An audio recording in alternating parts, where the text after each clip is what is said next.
우리 다 함께 기도하겠습니다. 하나님 아버지 은혜와 사랑을 감사합니다. 성탄절 사경회로 함께 모이게 하시고 오늘 세 번째 날로 우리에게 주실 은혜를 사모합니다. 특별히 오늘 성탄절의 역사적인 내용들과 또 우리에게 가장 중요한 성육신의 교리를 잘 배우고 익혀서 우리의 믿음이 되게 하여 주시고 우리의 믿음이 굳세게 지켜지면서 그 믿음을 따라 소망 가운데 사랑으로 살아갈 수 있도록 은혜를 더하여 주시옵소서. 성령 하나님께서 이 시간 우리를 지혜로 충만케 하셔서 진리를 잘 깨달아 알아들을 수 있도록 은혜를 더하여 주시옵소서. 우리 주 예수 그리스도의 이름으로 기도하옵나이다. 아멘.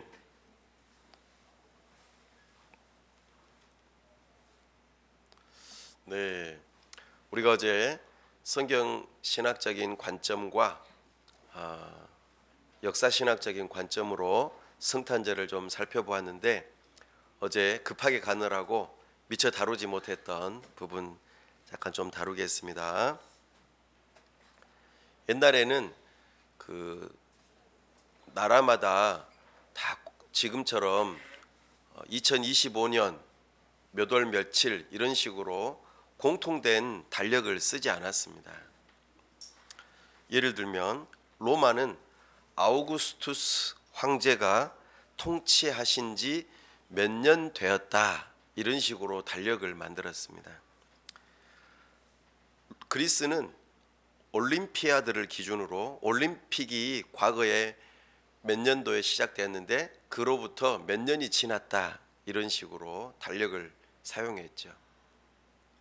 유대 사회는 창조를 기준으로 몇 년이 지났다 이렇게 이야기하고 중국은 황제 누구누구가 즉위를 해서 몇 년이 지났다 이런 식으로 이야기를 했었습니다.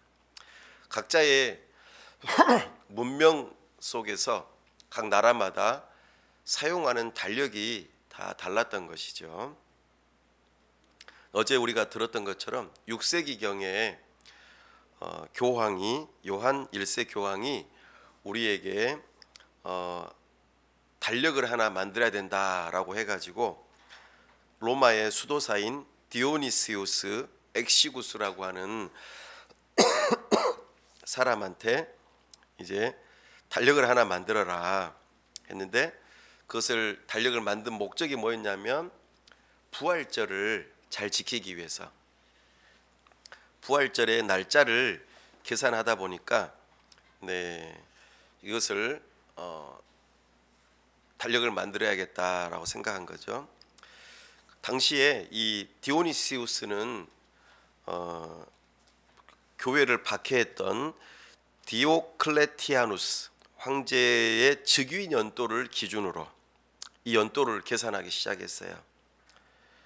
그래서 우리가 이 박해자의 이름 대신에 그러니까 디오클레티아누스 황제의 즉위한 지 몇 년 이런 식으로 표현하지 말고 우리 예수님께서 이 땅에 오신 진정한 왕이신 예수님의 탄생을 달력의 기준으로 하자라고 해서 만든 것이 AD입니다. AD는 라틴어 로마 사람들이 주로 사용했던 언어인 라틴어로 아노 도미니라고 그렇게 그것을 줄여서 AD 이렇게 표현했어요. 우리 주님의 시대라는 뜻입니다. 그렇게 해서 우리 예수님께서 태어나신 그 날을 AD 1년으로 잡아서 AD 주후 몇 년 이런 식으로 이렇게 이야기한 거죠. 그러면 BC라고 하는 단어는 언제부터 썼을까요? BC는 그동안 이제 AD라고 하는 그 개념은 있었지만 예수님께서 태어나신 그 이후의 날을 계산을 했지만 그 이전에 대한 용어는 없었어요. 그래서 약 중세 후기쯤 8에서 9세기쯤에 역사를 기술하려고 하다 보니까 AD는 있는데 그 이전이 없으니까 그러면은 그리스도 전이라고 하자. 그래서 예수님 오시기 전을 BC라고 하는 이름을 붙였습니다.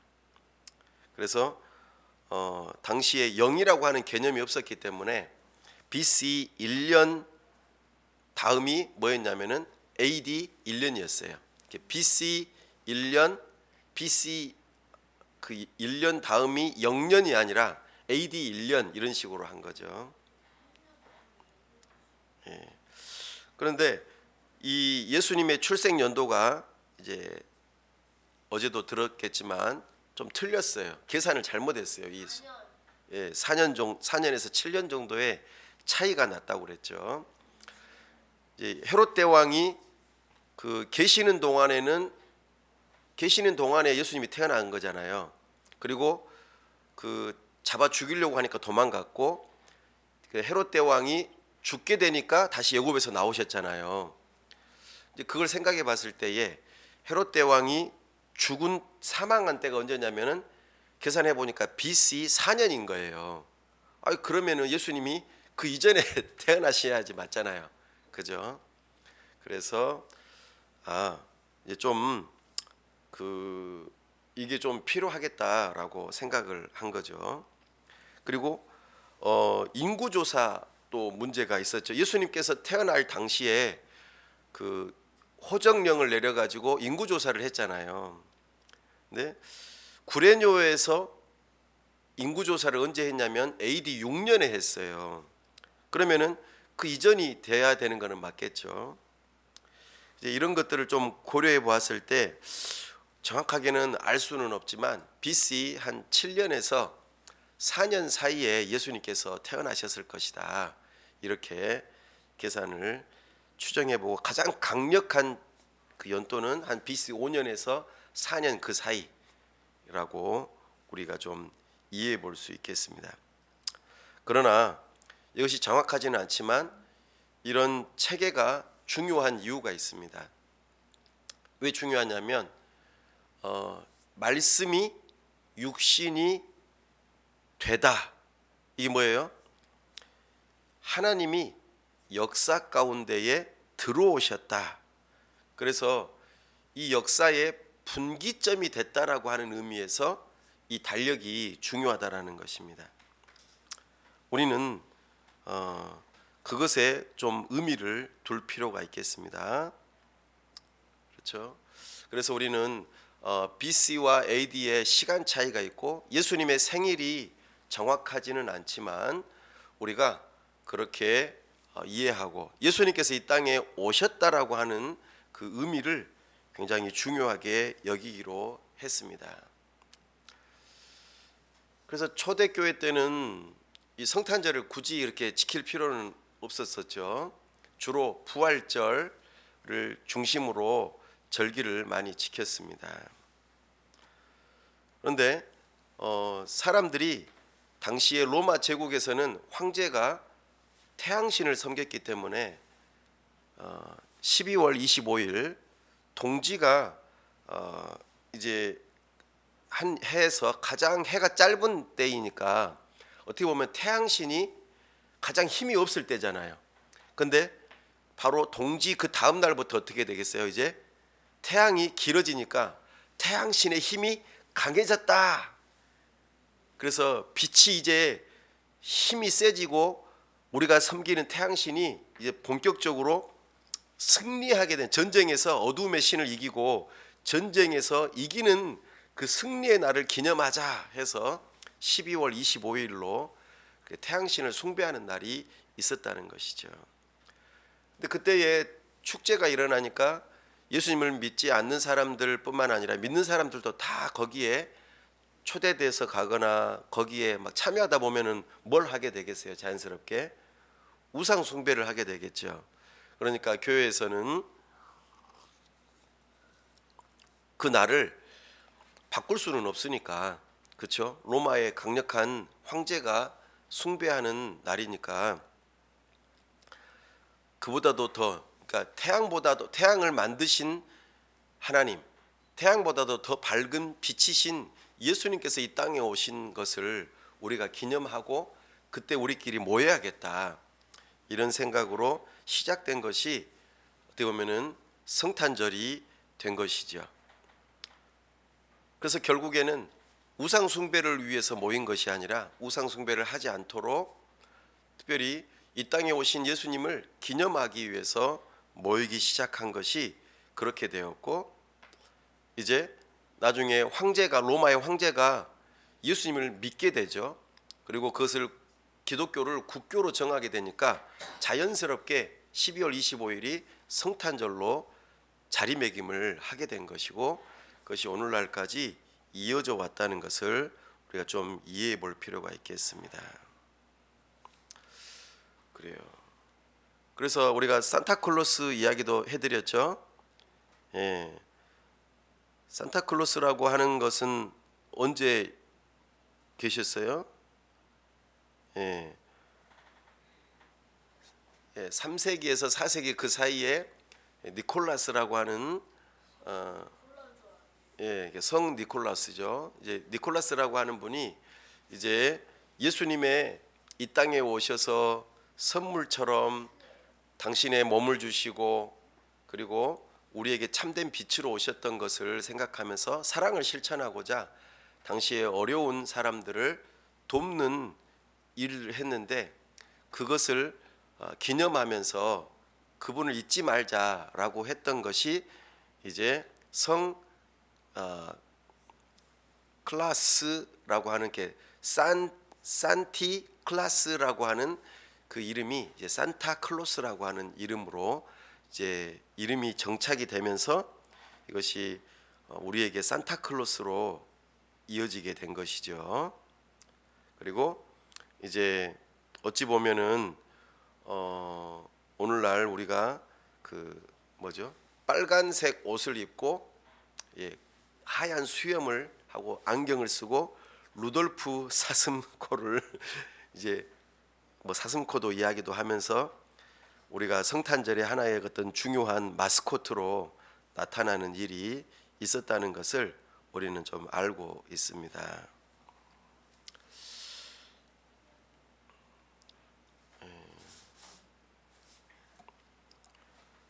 그래서 우리는 성탄절에 그런 여러 가지 배경을 만드는 그런 일들이 있었고, 또 우리가 여기 성탄 트리 같은 경우는 이 유럽의 북유럽의 같은 경우는 그 전나무라든지 이런 게 많이 있었잖아요.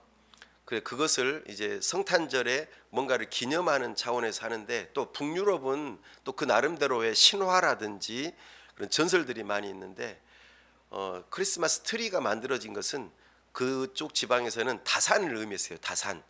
그러니까 크리스마스 트리에 솔방울이 많이 열리면은 그것이 열매가 맺히는 것처럼 그것을 보면서 우리에게 풍요로움을 기원하고 또 아이들이 많이 태어날 것을 바라는 마음으로 이제 그런 일들이 일어나게 된 것이죠. 뭐 우리가 또 별을 매단 것은 동방박사의 별들도 이야기하는 것이고, 그래서 이런 것들이 여러 가지 복합적으로 그 전 세계적인 어떤 뭐라 그럴까요? 문화가 된 것이죠. 기독교를 종교를 중심으로 문화가 전 세계적으로 펴지다 보니까 각 나라마다의 어떤 풍습들이 각 이렇게 전달이 되면서 여러 가지 일들이 동시적으로 생겨났다고 볼 수 있겠습니다. 자, 오늘은 조금 더 깊이 있게 조직신학적인 관점으로 성탄절을 함께 살펴보도록 하겠습니다. 요한 1서 4장.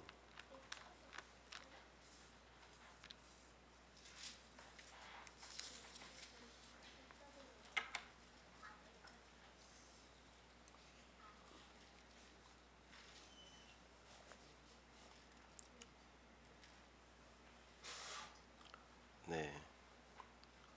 요한일서 4장 2절. 준비되셨나요? 우리 다 함께 낭독합시다. 시작. 이로써 너희가 하나님의 영을 알지니 곧 예수 그리스도께서 육체로 오신 것을 시인하는 영마다 하나님께 속한 것이요. 아멘. 요한일서는 누가 썼죠? 사도 요한이 기록하였습니다. 사도 요한이 당시에 이것을 쓸 때에는 어떤 이단들이 주로 많았냐면 영지주의자들이 많았습니다. 영적인 지식, 영적인 지혜를 가지고 있어야만 구원을 받을 수 있다고 하는 그런 사람들이었는데, 이 사람들이 교회에 많이 들어와서 사람들로 하여금 예수님을 믿는 믿음을 왜곡시키고 잘못된 믿음을 갖게 했었어요. 그것이 뭐냐면은 바로 이거예요. 예수 그리스도께서 육체로 오신 것을 부인하는 거예요. 예수님이 육체가 되어서 이 땅에 오셨다라고 하는 것을 부인하게 만드는 것이 영지주의였어요. 그렇다면 그 올바른 기독교, 그다음에 성령 하나님께서 우리에게 주시는 계시의 말씀은 뭐겠어요? 방금 2절 말씀에서와 같이 너희가 하나님의 영을 알지니, 그러니까 성령 하나님께서 우리에게 알려주시는 것은 뭐라고요? 예수 그리스도께서 육체로 오신 것을 시인하게 한다는 거죠. 이것이 바로 성령 하나님의 하시는 일이라는 것입니다. 이것을 분별하도록 하게 한 것이죠. 이것이 되어 있지 않으면은 하나님께 속한 영으로 복음을 전하는 것이 아니구나라고 분별하라고 이야기해 준 겁니다. 그래서 성탄절에 있어서 어떻게 보면은 우리에게 가장 중요한 교리 또는 주제, 그것을 말해 본다면 바로 이거예요. 한번 따라해 보겠습니다. 성육신. 네, 거룩하신 하나님이신 예수님께서 육신을 입고 이 땅에 오셨다라고 하는 것이 성육신이죠. 우리 삼위일체 하나님께서 함께 하시는데 그 가운데 2위이신 성자 예수님께서 신성과 인성이 한 위격 안에서 연합되는 역사적인 사건을 성육신이라고 하는 거예요. 역사적이란 말은 무슨 의미가 담겨 있죠? 역사적이다. 예? 어떻게요? 실제 있었던 일이다, 사건이다. 예, 이거를 조금 줄여 가지고 말해 보면은 시간과 공간에 실제로 일어났던 일이다, 이렇게 말할 수 있겠죠. 그러니까 하나님이 실제적으로 역사 안으로 시간과 공간이라고 하는 제약된 곳으로 들어오셨다는 말이에요. 이것이 놀라운 일이죠. 그러니까 예수님의 신성과 인성이 서로 한 위격 안에서 연합이 되어 버렸어요. 이것이 역사적인 일로 일어났다 하는 것이 성육신이죠. 이것을 한마디로 말하면은 말씀이 육신이 되었다, 되다라고 하는 이 표현이 역사적인 순간 안에 들어왔다, 그 말이에요. 말씀이, 원래 말씀은 영원 전부터 계셨는데 말씀이 세상을 창조하시잖아요. 말씀이신 예수님이 세상을 창조하시는 거예요. 근데 그 말씀이신 예수님이 육체를 입고 우리 사람이 되셔가지고 들어오시는 거예요. 근데 신성을 잃어버리지 않고 신성도 있으시면서 인성도 같이 서로 연합이 되어가지고 함께 계시면서 그 예수님이 들어오신 역사적인 사건인 것이죠. 그래서 영원하신 하나님께서 참 하나님이시면서 참 사람으로 오신 사건, 바로 이것이 성육신이다. 성육신이 뭐라고요?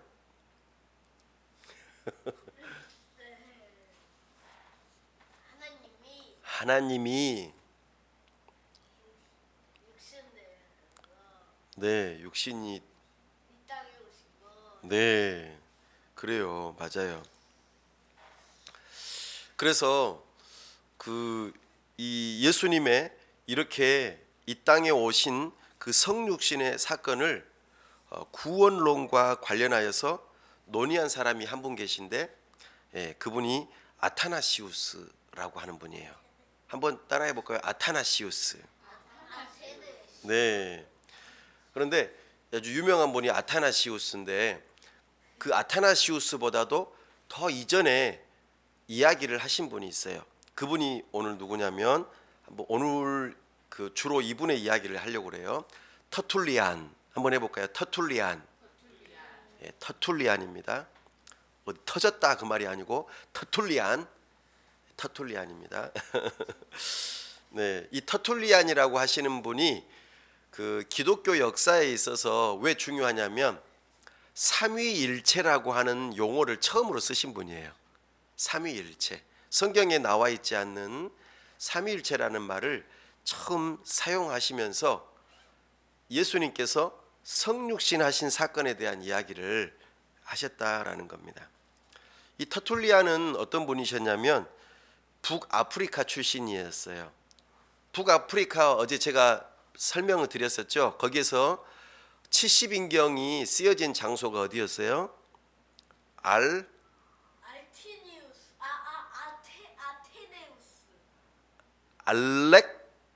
알렉산드리아. 예. 세계 7대 불가사의 중에 하나가 뭐냐면 알렉산드리아에 엄청나게 큰 등대가 하나 있었다는 거예요. 그래서 저기 지중해 너머에서도 날이 좋을 때에는 이 등대가 다 보일 정도로, 그러니까 근데 지금은 없죠. 근데 그 정도로 알렉산드리아가 엄청나게 발전된 도시였어요. 북아프리카에서. 근데 이 터툴리안이 AD 155년에서 240년 이 사이에 사셨어요. 꽤 오래 사셨죠. 그래도 155년에서 240년이니까 거의 한 95세 정도 되시지 않았을까 싶어요. 네. 이제 초대교회에서 거의 끝 무렵에 힐라리라고 하는 분하고 어거스틴이라고 하시는 분들이 초대교회 안에서 삼위일체에 대한 그 교리를 완전히 초석을 놓게 되는데 아주 견고하게, 그것의 시작점이 누구였냐면 터툴리안이라는 분이었어요. 이 터툴리안은 삼위일체 교리를 처음으로 이제 용어를 만들면서 이야기를 하셨죠. 그래서 이 터툴리안으로 인해서 그 뒤에 점점 더 삼위일체 교리가 발전되면서 니케아 신경이라고 하는 325년경에 삼위일체 교리가 완성이 되는 그 니케아 신경이 만들어지고, 또 이것을 좀 더 보완하는 차원에서 니케아 콘스탄티노플 신경도 381년경에 만들어집니다. 그 모든 것들의 초석을 이 터툴리안이라고 하는 분이 하셨죠.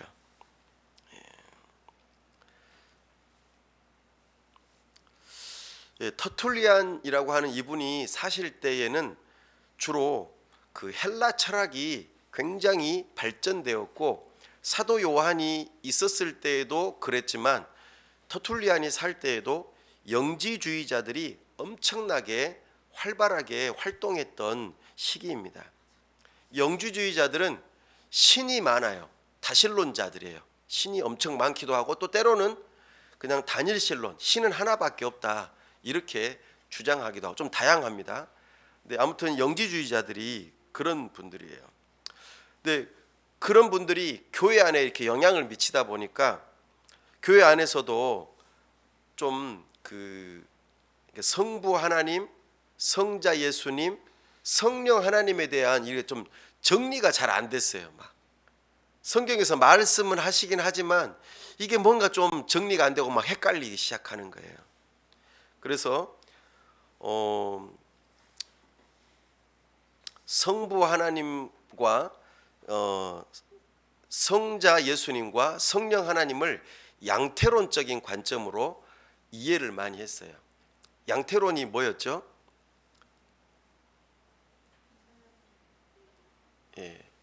그러니까 한 사람이 있는데 한 사람이 세 가지의 역할을 한다. 이것이 양태론이에요. 그러니까 하나님은 한 분 맞아, 한 분인데 구약 시대에는 성부 하나님으로 나왔고 신약 시대에는 예수님으로 나왔고 지금은 성령 하나님으로 역할만 바뀌었을 뿐이야. 1인 3역 이렇게 표현하는 거죠. 이게 양태론이에요. 좀 다른 말로 이 물이 있죠. 물이 엄청나게 추우면은 무엇으로 바뀝니까? 얼음으로. 엄청나게 뜨거우면요? 수증기로 바뀌잖아요. 뜨거운 물이 아니라 수증기로 바뀌잖아요. 그러니까 고체, 액체, 기체로 본래 성질은 그대로인데 상황에 따라서 바뀐다. 하나님도 그런 분이야라고 이해를 하는 경우가 많았다는 거예요. 이거는 성경에서 말하는 하나님의 개념이 아니다. 이렇게 생각을 한 거죠. 그래서 터툴리아는 성경에서 말씀하시는 대로 위격이 셋인데 그 본질이 하나님으로서 하나이시다라고 하는 이 개념을 만들면서 삼위일체 하나님에 대한 용어를 만듭니다. 그리고 성경에서 말하는 하나님이 바로 이런 하나님이라고 이야기를 해주죠. 특별히 그 삼위일체 하나님을 터툴리안이 이야기를 하면서 영원하신 하나님의 말씀으로서 로고스가 되시는 분이 누구냐면 바로 예수님이다 이렇게 말하고 있어요.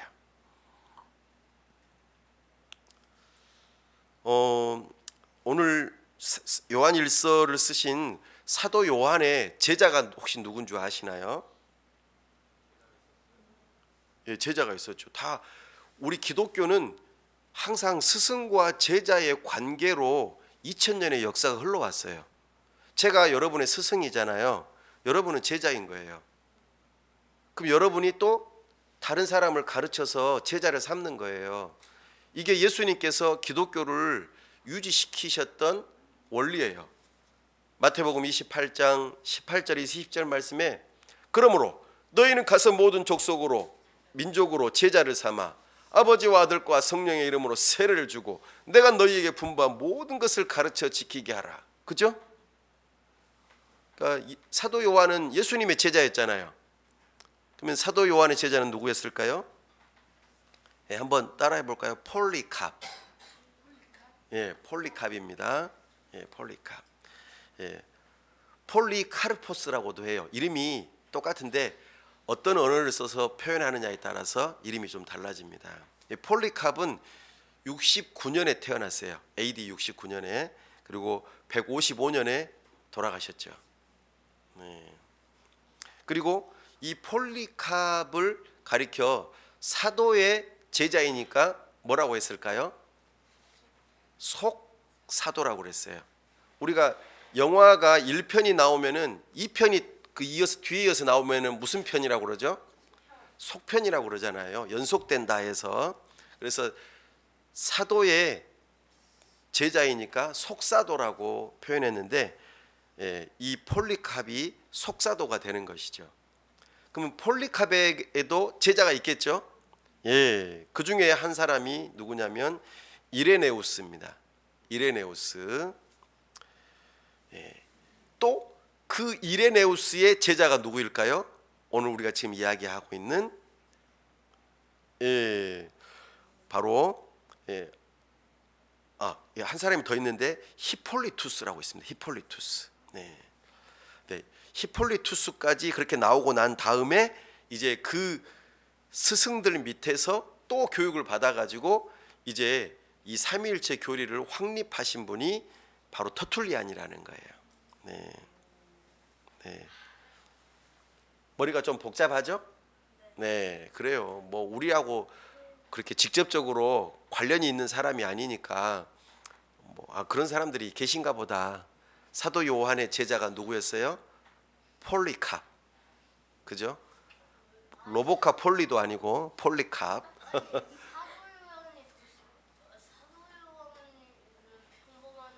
예. 그렇죠. 폴리캅의 제자는 또 이레네우스, 이레네우스의 제자는 히폴리투스, 히폴리투스의 또 제자가 이제 터툴리안이라는 것이죠.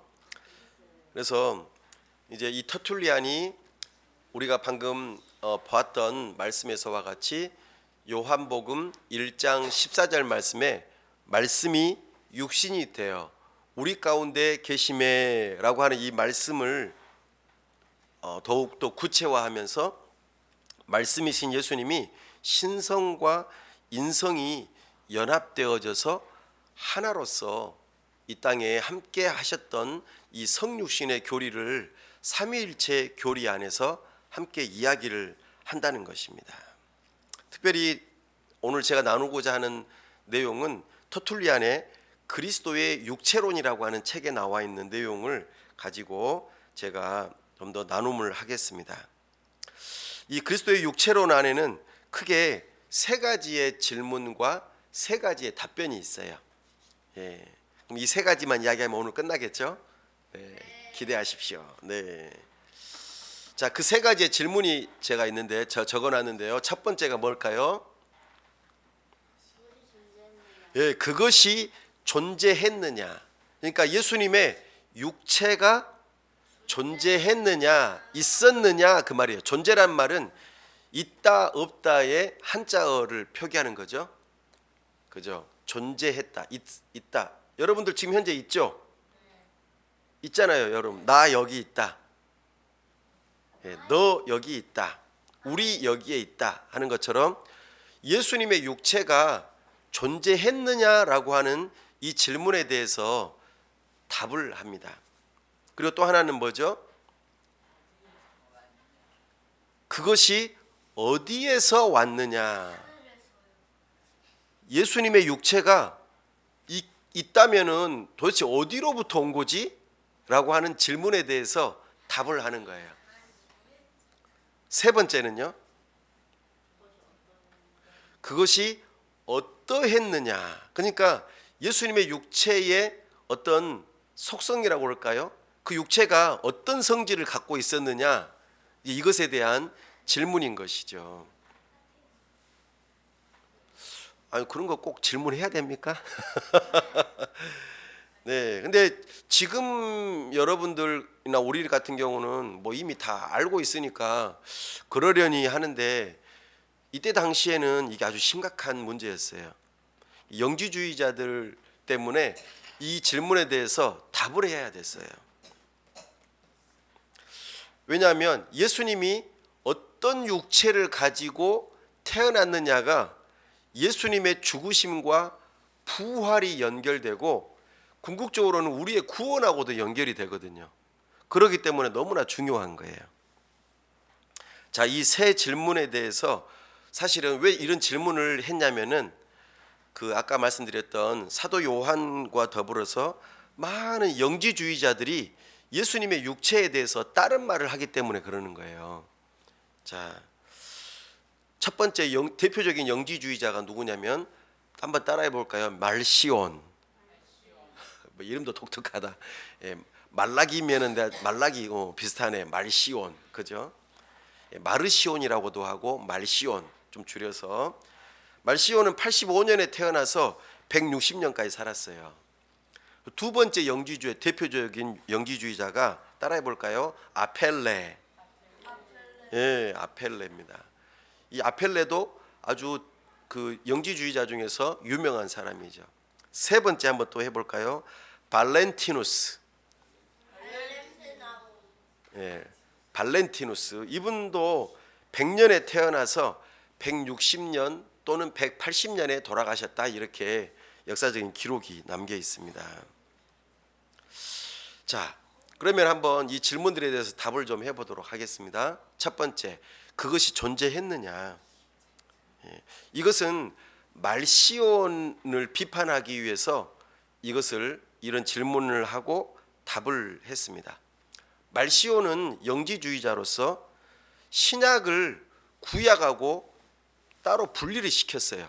그러니까 신약이 성경이 아니고 구약만 성경이다, 이런 식으로, 또는 이 신약의 하나님하고 구약의 하나님이 다르다라고 이야기를 합니다. 구약의 하나님이 신약의 하나님이 될 수도 없고, 또 구약의 하나님의 아들이 신약의 그리스도일 수가 없다는 이런 주장을 펼쳤어요. 그러나 터툴리안은 신약은 구약의 창조주 하나님을 부인하는 것이 아니라 그리스도에 의해서 만물이 새롭게 회복된다는 점에서 이 서로 연결된다고 주장을 합니다. 말시오는 그리스도의 나심은 이거는 도저히 불가능하다, 아주 불가능하다고 생각을 했어요.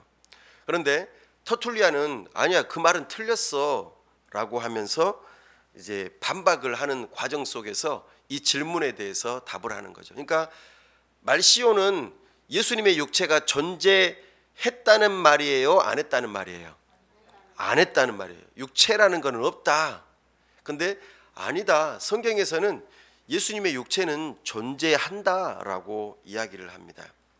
말시오는 동정녀 탄생, 잉태와 출생은 가상이다. 가상. 아까 이야기했죠. 영어로 뭐라고 그랬어요? 가상. VR이다. 예수님은 실제가 아니라 VR이다. 예. 그의 몸은 단지 환영에 불과하다. 가상의 육체. 어떻게 말시오는 생각보다 좀 앞서갔네요. VR을 이야기했네요. 예. 가상의 육체를 예수님께서 가지고 있었다라고 이야기를 합니다. 이것을 말시온의 가연설이라고 그래요. 가연설. 가짜로 현실에 있었다. 사실 뭐 이게 말이 안 되는 거죠. 근데 이 터툴리안이 이 말시온의 이야기를 반박을 합니다. 하나님께서는 사실 못하시는 것이 없죠. 하나님은 전능하시기 때문에 당신이 원하신다면은 얼마든지 하실 수 있는 일이 다 있어요. 특별히 하나님께서 사람으로 태어나시는 그 일에 대해서 뜻하신 바가 있으시면은 할 수 있을까요, 없을까요? 예, 있어요. 바로 이것이 하나님의 능력이죠. 근데 말시오는 이렇게 뭔가가 변화되면은 안 된다고 생각을 해요. 그러니까 뭔가 본성이 변화가 되면은 그것이 이 땅에서 존재할 수 없다, 이렇게 표현하면서 신성을 버리지 않고 인성을 취하는 것은 불가능하다, 이렇게 말해요. 그러니까 예수님께서 하나님이신데 사람이 되려면은 신성을 버려야 된다, 그리고 인성을 취해야 된다, 이렇게 주장을 한 것이죠. 근데 인성을 취하시지 않았기 때문에 그분은 그냥 신성만 가지고 계셔, 이런 식으로만 이야기를 한 거죠. 그러나 터툴리안은 하나님은 피조물과 다르다. 그래서 언제든지 원하시면은 뜻하신 바대로 일들을 이루실 수 있다라고 이야기를 해줍니다. 그래서 예를 들어서 성경에 아브라함에게 나타난 천사들을 한번 생각해 보세요. 천사들이, 눈에 안 보이는 천사들이 아브라함에게 눈으로 보였나요, 안 보였나요? 눈으로 보였잖아요. 그리고 아브라함이 음식을 잘 요리해 가지고 천사들한테 대접을 했는데 먹었어요, 안 먹었어요? 먹었어요. 네. 그들이 육체를 입고 있었으나 여전히 천사였어요. 그죠? 성령 하나님 한번 생각해 보세요. 성령 하나님이 예수님 세례 받으실 때에 무엇과 같이 임하셨다고 그랬죠? 비둘기 같이 임하셨다고 그랬어요. 그런데 그 성령 하나님께서 비둘기가 돼버린 건가요? 아니죠. 그 비둘기의 모양으로 보인 것뿐이에요. 성령 하나님께서 그렇게 나타나신 것이죠. 이처럼 우리 예수님께서도 하나님이신데 신성을 가지고 계시면서도 이 땅에 인성을 가지고 태어나실 수 있다라는 것을 이야기합니다. 그러면서 성육신은 잘못되었다라고 말하는 말시온에 대한 이야기를 계속적으로 반박을 하는데요. 첫 번째로 영지주의자들은 이제 헬라 철학의 영향을 많이 받았기 때문에 영이라고 하는 것은 거룩하고 좋은 것이다. 육이라고 하는 것은 속되고 나쁜 것이다라고 생각을 했어요. 그래서 예수님이 하나님이신데 몸을 입고 이 땅에 오시는 것은 저급하게 되는 것이고 그러면 안 된다라고 생각하는 거예요. 그러나 몸을 가지는 것 자체가 저급하게 되는 것인가요? 그건 아니잖아요. 만약에 우리 사람이 저급하다라고 한번 생각해 보세요. 그러면 사람을 어떻게 공경하고 사랑하고 할 수 있겠어요? 그죠? 우리 사람의 몸은 저급한 게 아닙니다. 우리 예수님은 창조주 하나님의 아들이시면서 참으로 창조주 하나님께서 우리를 사랑하셔서 그렇게 예수님을 내어주신 것처럼 예수님께서도 그 하나님 아버지의 사랑을 이어받아서 당신의 몸을 내어주시는 사랑을 보여주셨다라고 하는 말을 하면서 참으로 예수님은 하나님이시면서 사람이심을 강조해서 말하는 것이 바로 터툴리안의 첫 번째 이야기입니다. 만약에 예수님께서 당신의 몸을 내어주시지 않았다면 우리는 하나님의 백성이 될 수가 없었겠죠. 왜냐하면 육체를 가지고 있으니까. 그렇죠? 육체가 나쁘다고 생각한다면요. 또 하나, 만약에 말시온이 예수님이 환영이었다, 환상이었다, 가짜였다, 실제 육체를 입고 오지 않았다 이렇게 주장을 했는데 그랬다면 십자가에서 실제로 죽을 수 있을까요, 없을까요? 죽으실 수가 없겠죠, 예수님께서. 근데 이상하게 말시온은 예수님의 십자가의 죽음은 또 인정해요. 뭐가 안 맞잖아요. 이렇게 자기 모순에 빠지는 거예요. 예수님의 죽으심과 부활을 말하면서도 왜 육체로 오신 것에 대해서 또 이야기를 하지 않느냐라는 것이죠. 만약에 예수님께서 환상으로 보였다가 환상으로 십자가에서 죽으시고 환상으로 부활하셨다면은 우리의 구원은 가능할까요? 불가능합니다. 사도 바울은 나는 십자가만을 자랑한다고 말했어요. 왜냐하면 그 십자가의 수치가 우리에게 유익하기 때문이에요. 십자가만이 우리의 죄 문제를 해결할 수 있기 때문이죠. 근데 예수님께서 육체를 가지고 태어나시지 않으면 불가능한 일이 되어버리는 것입니다. 예수님께서 육체를 가지고 고통을 당하시지 않으셨다면 십자가는 아무런 구원의 수단이 될 수가 없다는 것입니다. 그런 의미에서 터툴리안은 그것이 존재했느냐라는 질문에 대해서 말시온에 대해서 반박하며 존재했다 이렇게 이야기를 합니다. 두 번째, 말시온 말고 영지주의자들이 또 주장하는 바가 또 하나가 있어요. 그 주장 가운데에 이제 아주 중요한 질문을 하나 또 던집니다. 예수님의 육체가 그렇다면은 있다면 실제로 존재했다면 어디에서 왔느냐라고 하는 질문이에요.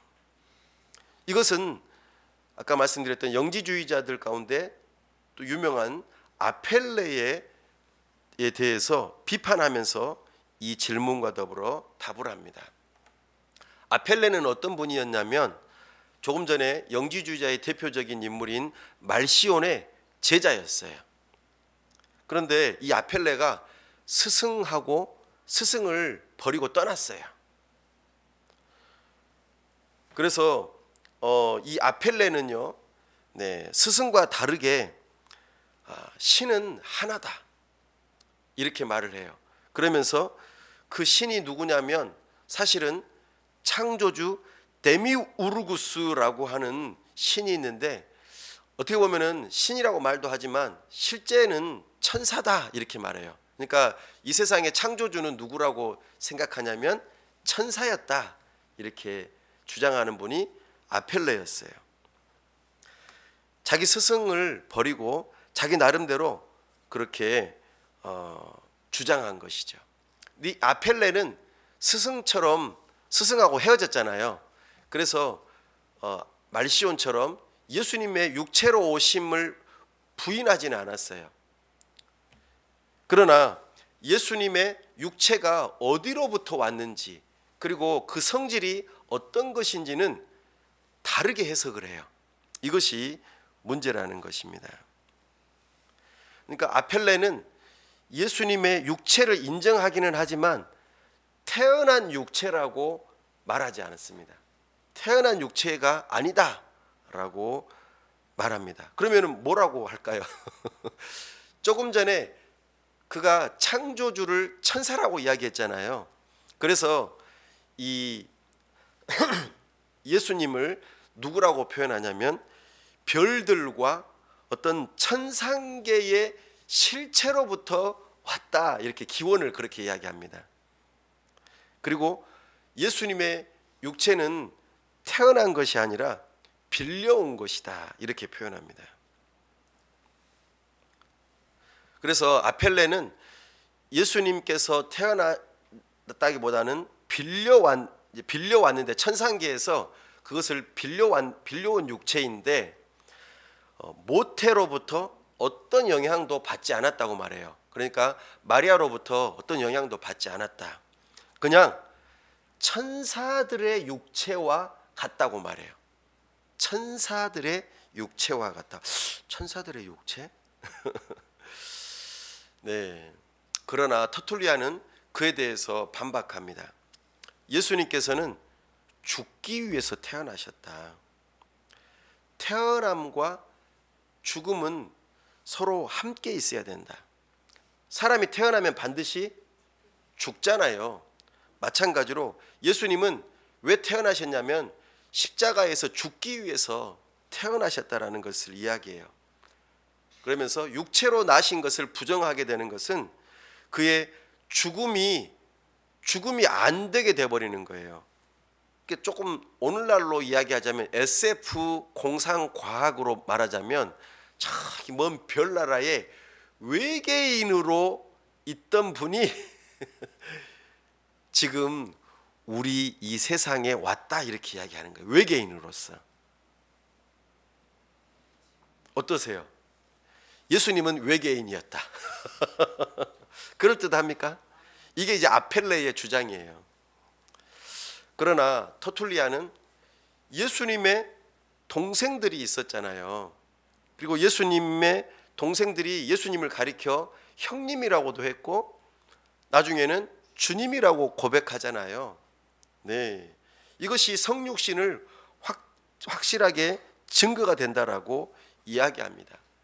그리고 예수님께서 외계인이었다면 목마르시고 눈물을 흘리시고 굶주리시고 똑같이 우리 사람처럼 고통을 당하셨잖아요. 그럴 수가 없을 거 아니에요. 그런 면에서 이제 이 아펠레의 주장을 반대하면서 예수님은 육체로 존재하셨는데 그것은 어떤 외계로부터 별들 세계에서 잠깐 육체를 빌려가지고 온 것이 아니라 실제로 태어나셨다라는 것, 이것을 이야기합니다. 이것이 터툴리안이 말하는 성육신의 두 번째 내용입니다. 세 번째, 예수님의 육체가 어떠했는가라고 하는 질문입니다. 이것은 영지주의자인 발렌티누스의 주장을 비판하면서 했던 질문입니다. 재미있게도 아펠레는 말시온의 제자였잖아요. 이 발렌티누스도 말시온의 제자였어요. 근데 발렌티누스도 똑같이 스승에게서 떠나요. 그리고 근데 또 아펠레하고 또 다르게 그리스도의 육체를 아주 좀 더 구체적으로 다루고 굉장히 세밀하게 다루는데 영지주의자들의 그 말을 아주 잘 따라서 이야기를 합니다. 영지주의자들은 영적인 지식을 얻어야지만이 구원을 받을 수 있다라고 말한다고 그랬고, 영적인 것은 선하고 거룩하고 구원을 받을 수 있지만 육적인 것은 세속적이고 나쁜 것이고 구원을 받지 못한다라고 주장을 하지 않습니까? 그러면서 창조주 하나님과 구원주 하나님을 서로 분리시켜요, 이 영지주의자들이. 그러니까 하나님 아버지와 성자 예수님을 분리시켜 버려요. 하나님이 아니라고 그렇게 말하는 것이죠. 더불어서 예수님께서 참 하나님이시면서 참 사람이시라고 하는 이 내용을 부인하는 자들이 바로 이 영지주의자들입니다. 자, 그럼 이 영지주의에 대한 내용을 조금 설명을 자세히 드릴게요. 그래야만이 발렌티누스가 말한 내용이 좀 이해가 될 수 있습니다. 이 영지주의자들의 주장이요, 오늘날에도 영향을 사실은 미치고 있어요. 그래서 좀 이것을 이해해 볼 필요가 있겠습니다. 이 영지주의는 헬라에서, 그러니까 그리스로부터 영향을 받아서 왔기 때문에 그리스 로마 신화에 보면은 신들이 많이 있죠. 그리고 그 신들의 그 계보가 있어요. 그렇죠? 신들이 서로 남자 신, 여자 신이 서로 결혼해 가지고 또 다른 신을 낳고 막 이런 식으로 하잖아요. 그렇게 해서 나름대로의 그 신들의 세계가 있는 것처럼 이 영지주의자들 안에서도 신들의 계보가 있어요. 마치 예수님께서 아브라함과 다윗의 그 계보로 태어나셨다라고 하는 것처럼 이들도 이런 걸 주장합니다. 잘 들어보세요. 재밌어요. 영지주의자들은 그 신적인 존재들을 뭐라고 표현하냐면 에온이라고 표현해요. 에온. 에온 하면은 다 신들이에요. 혹시 게임 중에서 이런 명칭들이 나오는가 잘 보세요. 네. 근데 이 에온이라고 하는 계보가 있어요. 신들의 계보가 있어요. 족보가 있는 거예요. 근데 그것을 플레로마라고 그래요. 플레로마가 천상의 신들의 세계를, 완벽한 신들의 세계를 플레로마라고 그래요. 예. 그런데 그 에온 최초의 신이 있는데 그게 누구냐면은 이름이 시작이라고 하는 이름이에요. 시작. 우리 시작이라고 하는 이름에 성경 이름이 뭐가 있어요? 창세기, 제네시스. 예, 그죠? 근데 이들이 시작이라고 하거나 또는 시면이라고 하는 이름을 가진 에온이 하나가 있어요. 이게 가장 높은 신이에요. 그런데 이 시작이라고 하는 신하고 또 다른 하나의 짝이 있는데 그게 누구냐면은 은혜라고 하는 신이 또 하나 있어요. 또는 은혜의 이름은 다른 말로 침묵이라고도 하는데 이 두 신이 결혼을 해요. 이 영지주의자들 안에서의 이 두 에온이 결혼을 해요. 그래가지고는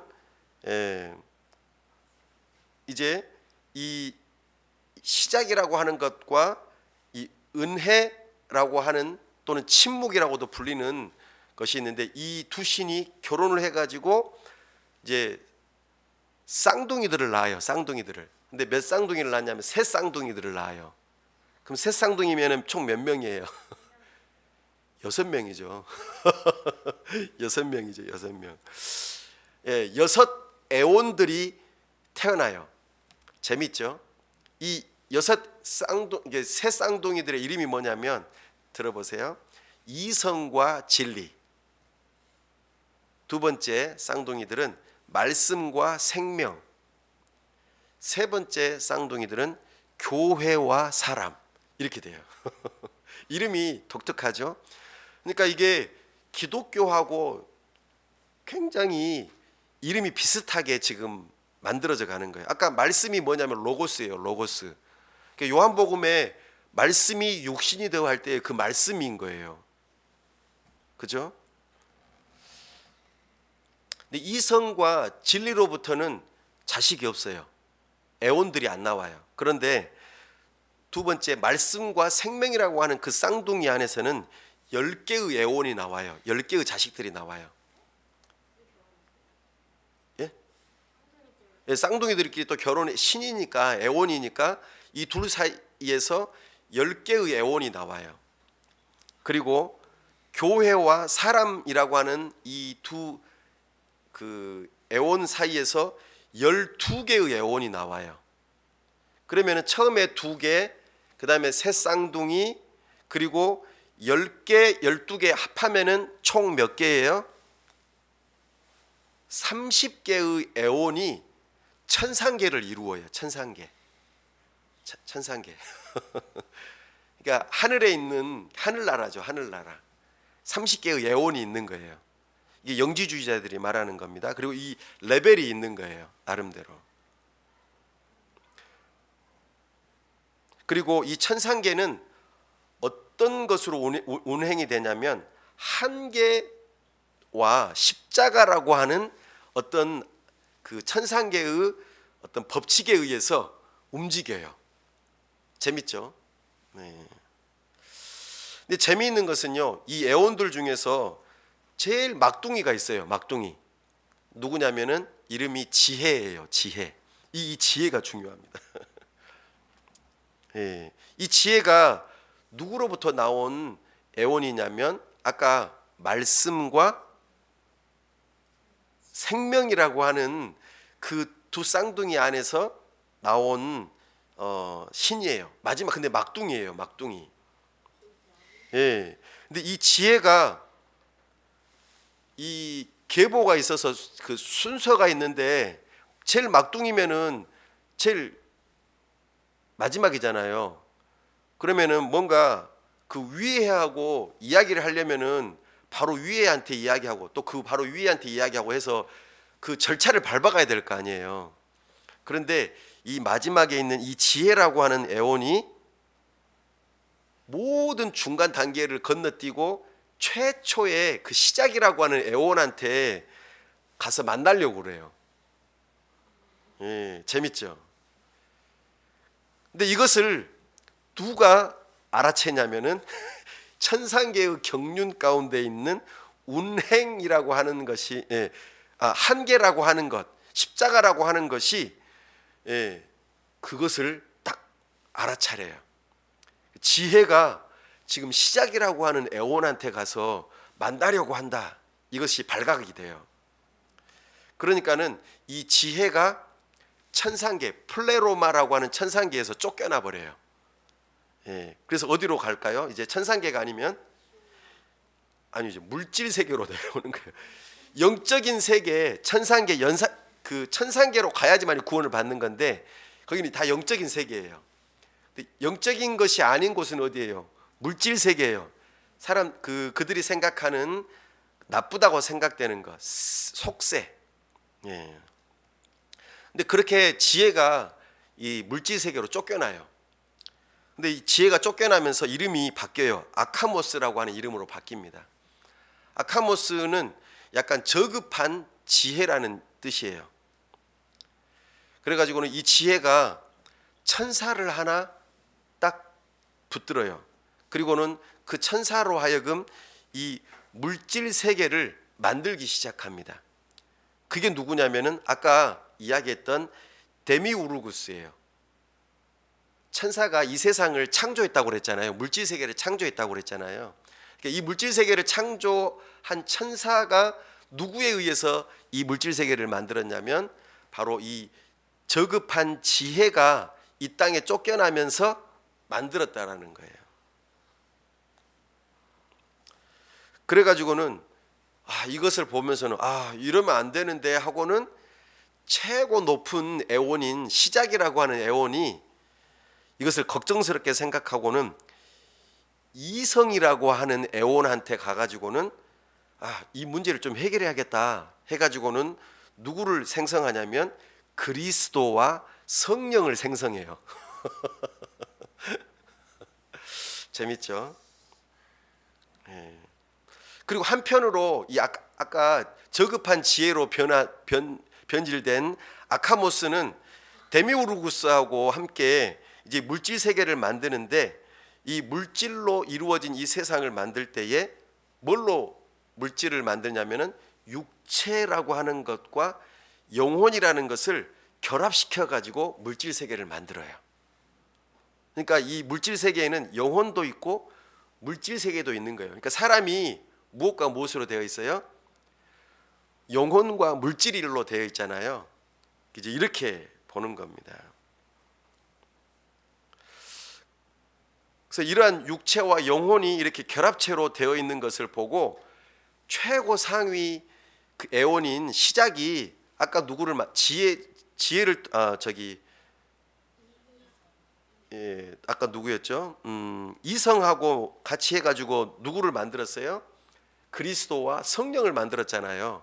그래가지고는 저 물질 세계를 어떻게든 구원해야겠다 생각해서 누구를 보냈냐면 영이신 그리스도가 이 내려와서 결합돼 가지고 이제 예수님의 인격이 됐다는 거예요. 그렇듯 하죠. 스토리 잘 만들었죠. 그러니까 예수님의 성육신이 이런 형식으로 이루어졌다라는 거예요. 그러니까 이 발렌티누스가 이 영지주의자들의 이 신계를 잘 꿰뚫고 이것을 성육신하고 서로 연결지어 가지고 예수님을 저급한 신으로 만들어 버리는 거예요. 그래서 예수님의 그 성육신이 사람의 구원을 이루는 데 있어서 그 상위에 있는 많은 신들에 의해서 이 일들이 이루어진다라는 것이죠. 그렇게 되다 보니까 그 예수 그리스도의 몸이 어떠했는가라고 할 때에 그 몸은 독특했다라고 발렌티누스가 이야기하는 거예요. 그래서 뭐라고 말하냐면 그 예수님은 음식은 먹었지만 똥은 안 쌌다. 물은 마셨지만 소변은 안 봤다. 독특한 육체를 가지고 있으니까. 그래서 예수님께서 우리를 구원하실 때에는 영만 구원하신다 이렇게 이야기를 하는 거예요. 그래서 발렌티누스는 그 영이 육체가 되었다라고 말을 하는 거예요. 그러니까 그리스도께서 육체적인 영혼을 지니고 있다. 그러니까 영혼인데 육체적인 영혼을 지니고 있다라고 말해요. 그러니까 이게 말이 안 맞는 거죠. 근데 사실 영혼하고 육체는 별개잖아요. 육체적인 영혼은 없어요. 육체면 육체고 영혼이면 영혼이잖아요. 그래서 이 발렌티누스는 영혼만을 계속 강조하다 보니까 또 이 한쪽으로 치우친 구원관을 제시하면서 올바른 복음을 듣지 못하게 만들어 버린다는 것이죠. 사랑하는 여러분, 우리 예수님께서는 이렇게 오신 분이 아니에요. 삼위일체 하나님으로서 이위이신 성자 예수님께서 신성과 인성이 서로 한 위격 안에서 연합되어져서 놀랍게 이 땅에 태어나셨다라는 거예요. 이것이 너무나도 중요합니다. 터툴리안이 그래서 굉장히 중요한 인물이에요.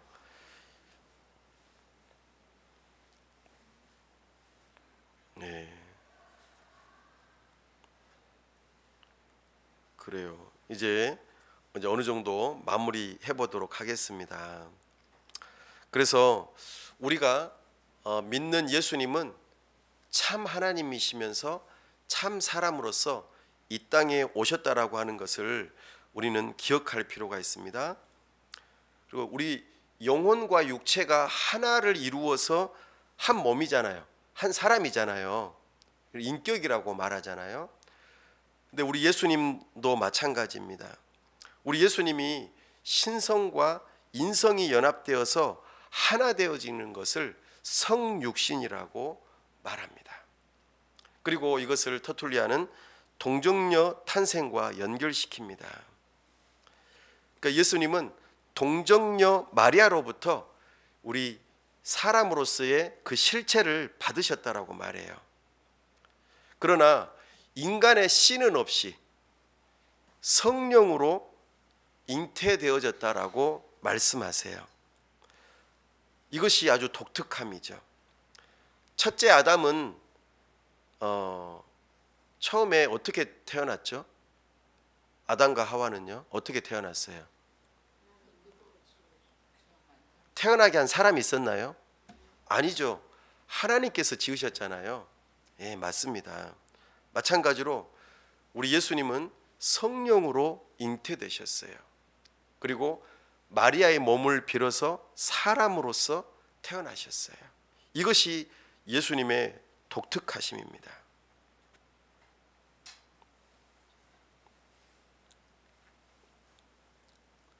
말씀이 육신이 되셨다는 것은 말씀이 다른 것으로부터 무엇을 취하여 육신이 되셨다라는 의미입니다. 그것은 말씀이 그 자체로 육신으로 변했다는 것을 의미하는 게 아닙니다. 우리 예수님은 하나님이시죠. 하나님이시면서도 또 사람으로서 그대로 오신 것입니다. 하나님이 변해가지고 사람이 되신 게 아니에요. 하나님이시면서 사람으로 오신 것입니다. 이것이 예수님의 독특한 성육신입니다. 그러므로 우리 주님의 육체를 부인해서는 안 됩니다. 우리 예수님은 변형되거나 변화되거나 아니면 그것이 뭔가 이렇게 짬뽕이 돼가지고 섞여서 되신 분이 아니라 고유하게 하나님이시면서 고유하게 사람으로서 이 땅에 오셨다는 것을 우리는 기억해야 합니다. 이것이 터툴리안의 업적입니다. 그리고 이것이 점점 더 그 본격적으로 그 교회 안에서 중요한 교리로 잡히면서 이제 삼위일체 교리가 완벽하게 형성이 되고 삼위일체 교리를 형성되는 과정 속에서 예수님이 어떤 분이신가에 대한 내용들이 점점 더 이렇게 정교하게 교리화 되어진 것이죠. 그 과정 속에서 니케아 회의도 있었고 또 칼케톤 회의도 있었고 이제 이런 과정들 속에서 신앙 고백이 만들어졌다라는 것을 우리는 기억할 필요가 있겠습니다. 그래서 우리가 예배할 때에 우리는 무엇으로 신앙 고백을 하죠?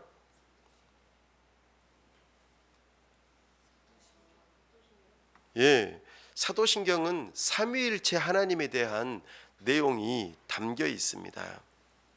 그래서 우리가 사도신경 가운데에서 이 부분이 예수님의 그 성육신에 대한 내용을 이렇게 이야기하고 있습니다. 그 외아들 우리 주 예수 그리스도를 믿사오니 이는 성령으로 잉태하사 동정녀 마리아에게서 나시고 이렇게 표현하잖아요. 그러니까 예수님은 하나님의 아들이시다. 그리고 성령으로 잉태되었고 동정녀 마리아에게서 나셨다라고 하는 것이 신앙 고백 안에 담겨 있습니다. 이것은 성경에서 말하는 바를 언급하고 있는 것이죠. 근데 이것은 조금 모호한 부분들이 있기 때문에 교회 안에서는 이것을 좀 더 명확하게 정리할 필요가 있겠다 생각해서 여러 가지 회의들이 거쳐졌었고 그렇게 해서 예수님의 신성과 인성을 공히 이야기하는 성육신의 교리가 칼케톤 신경에서 담겨 있습니다. 우리가 기독교 신앙을 가지고 있는 사람들은 사도신경으로 신앙 고백도 하지만 칼케톤 신경으로도 신앙 고백을 할 수 있습니다.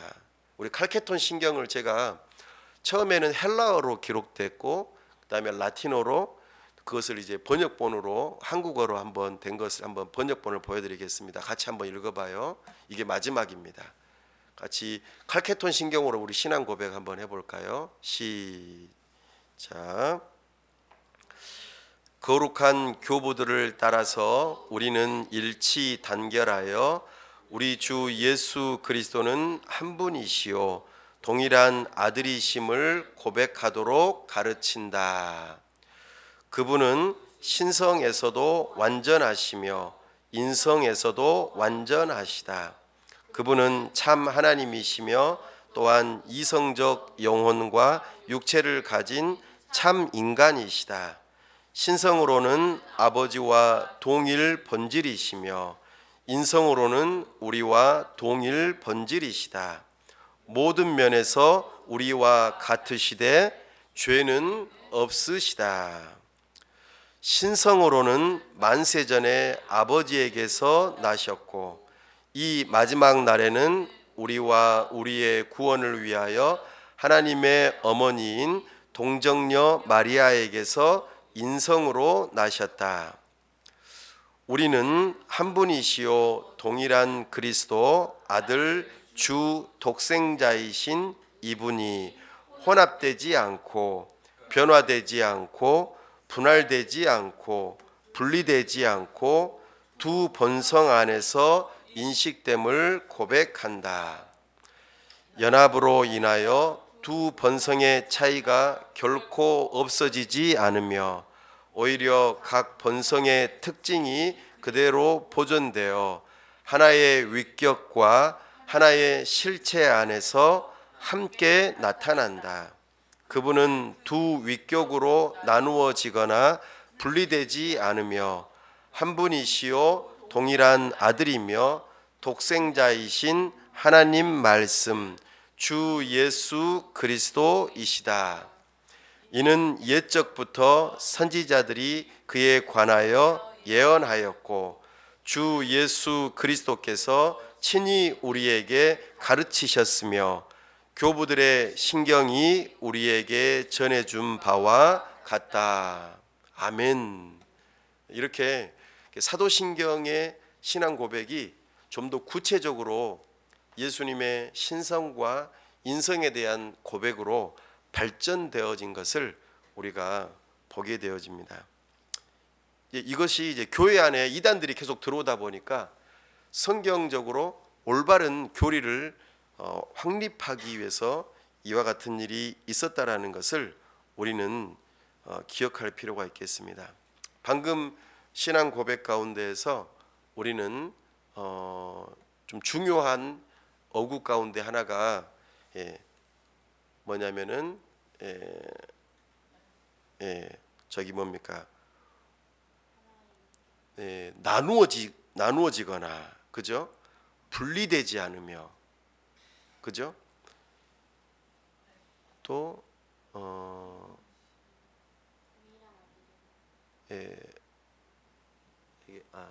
여기 있다. 여기 있네요. 자, 예수님의 첫 번째 혼합되지 않고 두 신성과 본성이 서로 섞여 가지고 제3의 어떤 새로운 본성이 됐다라고 하지 않는다라는 겁니다. 두 번째 중요한 게 변화되지 않고 이건 신성이 인성으로 변화됐거나 또는 인성이 신성으로 변화되었다라고 우리는 믿지 않는다라는 것이죠. 세 번째로는 분할되지 않는다. 그러니까 한 위격 안에서 신성과 인성이 기능적으로 쪼개지지 않는다라는 거예요. 다 하나로 서로 연합되어 있다라고 우리는 믿는 것입니다.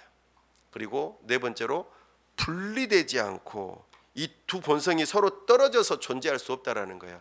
우리 예수님은 지금 어디 계세요? 하나님 보좌 우편에 계시는데 이렇게 존재하신다라는 거예요. 그 예수님의 그 모습, 부활하신 모습이 우리의 그 육체와 영혼이 지금은 어때요? 육체는 어떻게 돼요? 땅으로 가고 영혼은 하나님께로 가잖아요. 나중에 부활할 때는 예수님처럼 다시 영원히 죽지 않는 육체가 되어져서 하나님과 함께 영원토록 산다라고 하는 것을 우리에게 말해주고 있습니다. 사랑하는 여러분, 오늘은 좀 더 길었죠. 네, 이렇게 3일 동안 우리가 함께 성경 신학적인 관점으로, 역사 신학적인 관점으로, 또 조직 신학적인 관점으로 어느 한 일부분들을 좀 살펴보면서 성탄절의 의미들을 살펴보았습니다. 말씀이 육신이 되어 우리 가운데 거하심에, 정말 우리를 구원하시고자 하나님의 영원한 계획 가운데에서 이 놀라운 은혜가 우리에게 이루어졌다라는 것, 이것을 기억하고 예수님을 믿는 믿음으로 구원에 이르실 수 있기를 바랍니다.